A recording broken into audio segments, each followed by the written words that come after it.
Hello students, welcome to RHchemistry. So KE ಅವರ ಕಡೆಯಿಂದ ಎರಡು ಇಂಪಾರ್ಟೆಂಟ್ ಅಪ್ಡೇಟ್ಸ್ಗಳು ಈಗ ಬಂದಿರುವಂಥದ್ದು.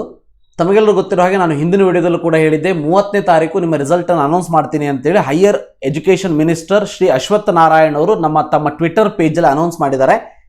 ಸೊ ಅದಕ್ಕಿಂತ ಮುಂಚೆ ಬಹಳ ಇಂಪಾರ್ಟೆಂಟ್ ಅಂತಂದರೆ, ಸೊ ಯಾರ್ಯಾರು ICSC ಮತ್ತು CBSE ವಿದ್ಯಾರ್ಥಿಗಳು ಇದ್ದೀರಿ ಅವರಿಗೆ ನಿಮಗೆಲ್ಲರಿಗೂ ಕೂಡ ಕ್ಲಾಸ್ 12 ಅಂದರೆ ಸೆಕೆಂಡ್ PUC ಅಂತ ನಾವೇನು ಹೇಳ್ತೀವಿ ಕರ್ನಾಟಕದಲ್ಲಿ, ಕ್ಲಾಸ್ 12 ರಿಸಲ್ಟ್ ಸಿಕ್ಕಿದೆ. ಆ ಒಂದು ರಿಸಲ್ಟನ್ನು ಅಪ್ಲೋಡ್ ಮಾಡೋದಕ್ಕೆ 26ನೇ ತಾರೀಕು ಅಂದರೆ ನಾಳೆ 5 ಗಂಟೆಯ ತನಕ ಟೈಮನ್ನು ಕೊಟ್ಟಿದ್ದಾರೆ.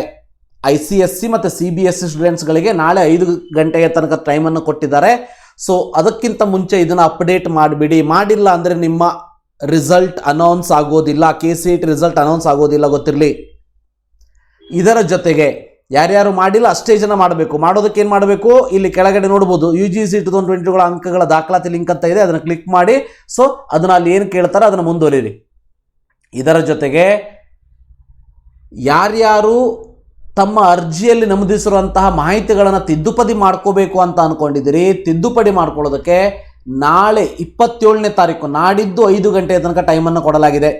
ಯಾಕೆ ಇವರು ಈ ರೀತಿ ಪದೇ ಪದೇ ಕೊಡ್ತಾರಪ್ಪ ಅಂತ ಕೆಲವೊಬ್ಬರಿಗೆ ಅನಿಸ್ಬೋದು.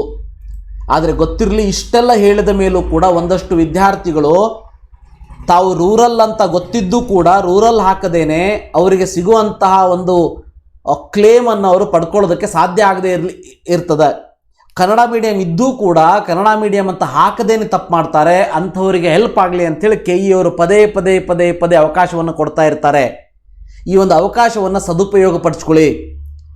ಸೊ ಗೊತ್ತಿರಲಿ, ನಿಮ್ಮ ಏನಾದರೂ ರೂರಲ್ ಬಗ್ಗೆ ಇರ್ಬೋದು, ಕಾಸ್ಟ್ ಆ್ಯಂಡ್ ಕ್ಯಾಟಗರಿ ಬಗ್ಗೆ ಇರ್ಬೋದು, ಅಥವಾ ನಿಮ್ಮ ಕನ್ನಡ ಮೀಡಿಯಂ ಬಗ್ಗೆ ಇರ್ಬೋದು, ಇವೆಲ್ಲವನ್ನು ಕೂಡ ನೀವು ಚೇಂಜ್ ಮಾಡ್ಕೊಳ್ಳೋದಕ್ಕೆ ಅವಕಾಶವಿದೆ. ನಿನ್ನೆ ತಾನೇ ಒಬ್ಬ ಹುಡುಗ ಫೋನ್ ಮಾಡಿದ್ದೆ ನನಗೆ, ಸರ್ ನಂದು ರೂರಲ್ ನಾನು ಅಪ್ಡೇಟ್ ಮಾಡಬೇಕಿತ್ತು ಅಂಥೇಳಿ. ಅಪ್ಡೇಟ್ ಮಾಡ್ಕೊಳ್ಳೋದಕ್ಕೆ ಅವಕಾಶ ಕೊಡ್ತಾರೋ ಇಲ್ಲೋ ಅಂತ ಹೇಳಿದ್ದೆ ಅವನಿಗೆ, ಬಟ್ ಇವತ್ತು ನೋಡಿದರೆ ಕೊಟ್ಟಿದ್ದಾರೆ. You have to thankful to the KE, right. So ಅದರ ಜೊತೆಗೆ ದ್ವಿತೀಯ PUC ಅಭ್ಯರ್ಥಿಗಳು ತಮ್ಮ PU ವಿದ್ಯಾರ್ಥಿ ಸಂಖ್ಯೆ, ಪರೀಕ್ಷೆಯ ನೋಂದಣಿ ಸಂಖ್ಯೆ ಮತ್ತು ತೇರ್ಗಡೆಯಾದ ವರ್ಷವನ್ನು ಸರಿಯಾಗಿ ನಮೂದಿಸಬೇಕು.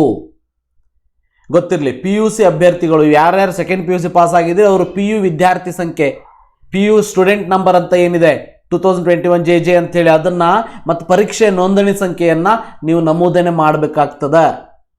ಅದೆಲ್ಲ ಮಾಡಿದ ಮೇಲೆ ನೀವು ಡಿಕ್ಲೇರ್ ಅಂತ ಕೊಡಿ.